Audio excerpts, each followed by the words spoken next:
Mars पर बसाने का प्लान हमें कोई ख्याली या फिक्शनल स्टोरी से कम नहीं लगता। टेस्ला और स्पेस एक्स कंपनी के मालिक इलॉन मस्क का वाज़े तौर पे प्लान है कि 2050 तक वो मार्स पर इंसानों का एक पूरा शहर बनाएगा जिसमें 10 लाख इंसान रह सकेंगे, और वो भी अर्थ की मदद के बगैर। इलॉन मस्क के इस प्लान का मजाक उड़ाया जाता था, लेकिन मार्स कॉलोनाइजेशन के इस ख्वाब पर लोग तब यकीन करने लगे जब नासा ने भी स्पेस एक्स के मार्स मिशन को ज्वाइन कर लिया। क्योंकि पिछले कई सालों से स्पेस एक्स रॉकेट टेक्नोलॉजी में काफी ज्यादा तरक्की कर चुकी है। जैसा कि हम जानते हैं कि इलॉन मस्क की company Tesla electric auto pilot cars बनाने में भी एक्सपर्ट है। इसी तरह स्पेस एक्स के रॉकेट्स में भी ऐसी टेक्नोलॉजी इस्तेमाल की गई है जिसमें वो कम से कम फ्यूल यूज करके स्पेस तक पहुंचाने की कैपेबिलिटी रखते हैं।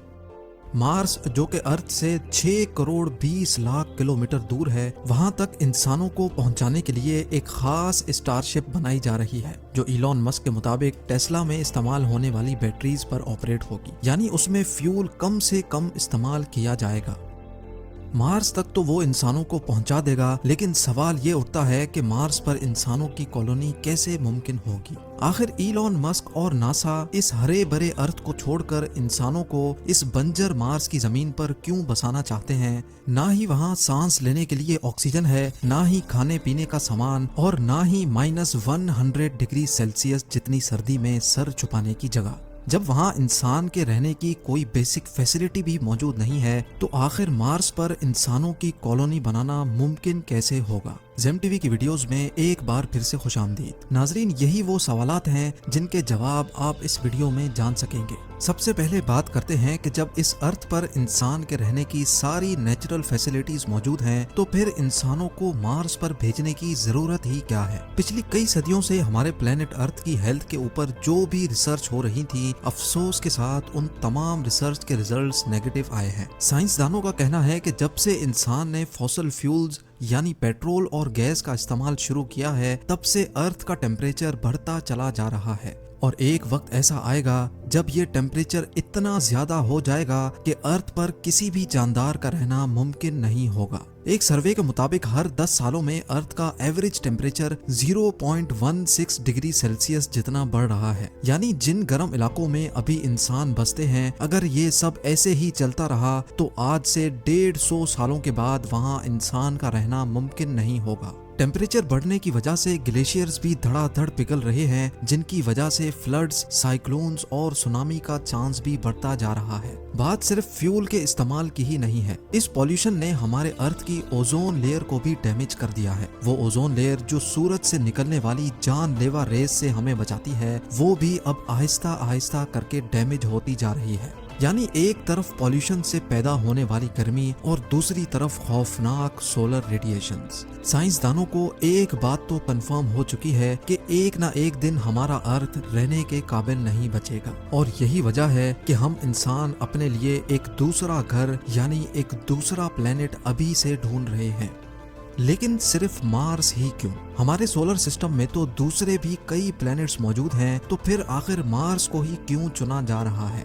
हमारे सोलर सिस्टम में हमारा एक पड़ोसी प्लेनेट वीनस है और दूसरा मार्स। वीनस जो मार्स के मुकाबले में अर्थ से काफी ज्यादा करीब है, लेकिन हम वहां नहीं जा सकते क्योंकि वहां वही सब कुछ है जिससे हम भाग रहे हैं, यानी गर्मी। जी हाँ, वीनस सूरज के गिर चक्कर लगाने वाला दूसरा प्लेनेट है जहाँ गर्मी इतनी शदीद होती है कि लोहे को भी पिघला कर रख दे। दूसरी तरफ हमारा पड़ोसी है मार्स, जो सूरज के गिर चक्कर लगाने वाला चौथा प्लेनेट है। यहाँ वीनस जैसी आग तो नहीं बरसती, पर यहाँ सर्दी अर्थ के आर्कटिक रीजन से भी ज्यादा होती है। सिर्फ कड़ाकेदार सर्दी ही नहीं है जो मार्स पर इंसानों के लिए मुश्किल खड़ी करे, बल्कि ना ही वहाँ ऑक्सीजन है और ना ही पानी, यानी इंसान के जिंदा रहने की बेसिक फैसिलिटीज भी वहां मौजूद नहीं है। ये सारी कंडीशंस जानने के बावजूद भी नासा और इलॉन मस्क के पास आखिर ऐसा क्या प्लान है जिससे वो मार्स पर इंसानों को जिंदा रख सकते हैं? इलॉन मस्क के प्लान के मुताबिक 2026 में पहले मार्स पर इंसानों का एक छोटा ग्रुप जाएगा। इस ग्रुप के पास कम से कम 2 साल जिंदा रहने की तमाम चीजें मौजूद होंगी, यानी खाना पीना, ऑक्सीजन और प्रेशराइज्ड सूट्स। लेकिन इस ग्रुप के वहां जाने से भी पहले मार्स पर एक प्रोटेक्टिव शेल्टर बनाना बहुत ही जरूरी है, क्योंकि मार्स पर मिट्टी के खौफनाक तूफान इंसानों को नुकसान पहुंचा सकते हैं। ये प्रोटेक्टिव शेल्टर्स मार्स पर मौजूद मिट्टी से ही बनाए जाएंगे, लेकिन जब मार्स पर इंसान नहीं होंगे तो ये शेल्टर आखिर बनाएगा कौन? हैरत अंगेज तौर पे ये शेल्टर्स मार्स पर मौजूद रोबोट्स बनाएंगे। आर्टिफिशियल इंटेलिजेंट रोबोट्स को इंसानों से पहले मार्स पर भेजा जाएगा। ये एक खास किस्म के रोबोट्स होंगे जो वैसे तो अलग अलग हिस्सों में काम कर सकेंगे, लेकिन जरूरत पड़ने पर वो आपस में जुड़ भी सकेंगे। ये रोबोट्स इंसान के काम करने से काफी ज्यादा फास्ट काम कर सकेंगे, जिनमें कैमरास, सेंसर्स, मिट्टी खोदने के लिए एक्सकवेटर्स और 3D प्रिंटर यूनिट्स भी लगे होंगे। सोलर एनर्जी से चलने वाले ये रोबोट्स पहले तो सेंसर्स की मदद से एक खास किस्म की मिट्टी ढूंढेंगे। जिस जगह पर वो खास मिट्टी ज्यादा पाएंगे वहीं वो अपना बेस यूनिट कायम कर लेंगे। इन रोबोट्स में से जिसका काम डिगिंग का होगा वो उस जगह को खोदकर मिट्टी को कलेक्ट करेगा और फिर छोटे छोटे रोबोट्स ये मिट्टी रिफाइनिंग यूनिट तक लेकर जाएंगे। रिफाइनिंग के बाद ये मिट्टी 3D प्रिंटर यूनिट तक पहुंचाई जाएगी, जो एक एक लेयर करके 3D प्रिंट करते जाएंगे।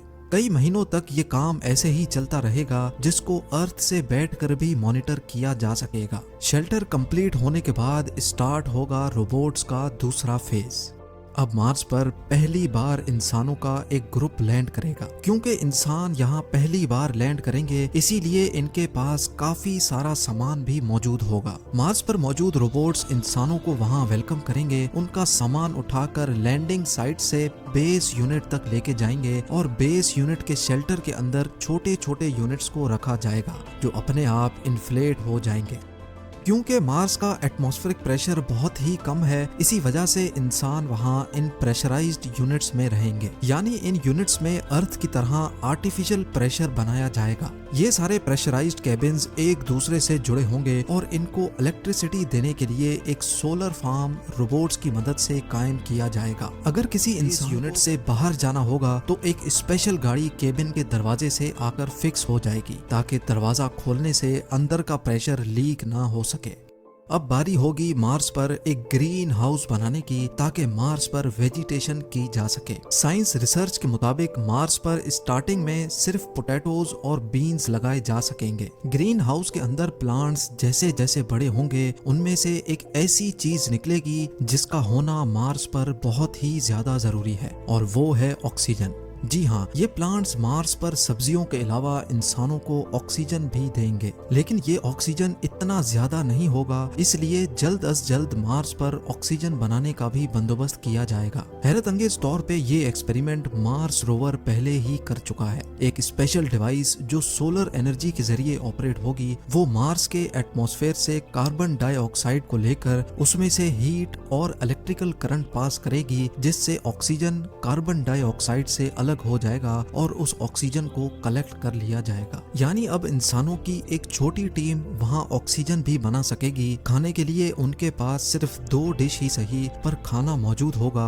और मार्स की जमीन के नीचे फ्रोजन वाटर मार्स पर मौजूद रोवर पहले ही ढूंढ चुका है, तो उस बर्फ को पिघलाकर पानी भी बनाया जाएगा।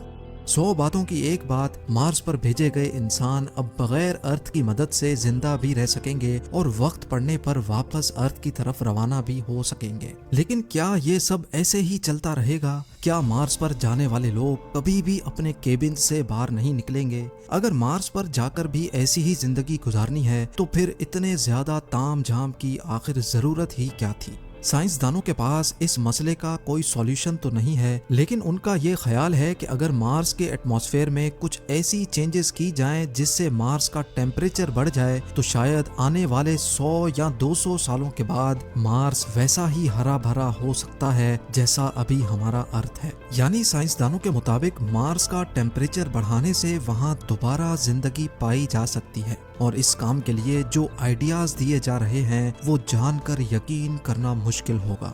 एक MIT स्टूडेंट मार्गरीटा मैरिनोवा का आइडिया है कि मार्स पर रोबोट्स की मदद से फैक्ट्रीज बनाई जाएं, जो सुबह शाम और दिन रात सिर्फ एक ही काम करेंगी। उनका काम होगा सिर्फ धुआं निकालना, और उस धुएं की वजह से मार्स में भी वही सब कुछ होगा जो अर्थ के साथ हो रहा है, यानी ग्लोबल वार्मिंग। दूसरी तरफ इलॉन मस्क ने भी मार्स का टेम्परेचर बढ़ाने के लिए एक आइडिया दिया है और वो ये है कि मार्स पर न्यूक्लियर वेपन इस्तेमाल किए जाएं। उनका कहना है कि मार्स पर 10,000 न्यूक्लियर मिसाइल्स फायर किए जाएंगे तो वहाँ की आइस भी मेल्ट होगी और वहाँ का ओवरऑल टेम्परेचर भी बढ़ेगा, जिसकी वजह से मार्स जल्द अज जल्द इंसानों के रहने के काबिल बन सकेगा। नाजरीन, इलॉन मस्क और नासा का अभी तक का प्लान यही है कि 2026 में पहले इंसानों का छोटा ग्रुप वहां जाकर मुख्तलिफ एक्सपेरिमेंट्स करेगा और फिर हर 2 सालों के बाद जब अर्थ और मार्स एक दूसरे के करीब आ जाते हैं तब वहां मजीद लोग भेजे जाएंगे।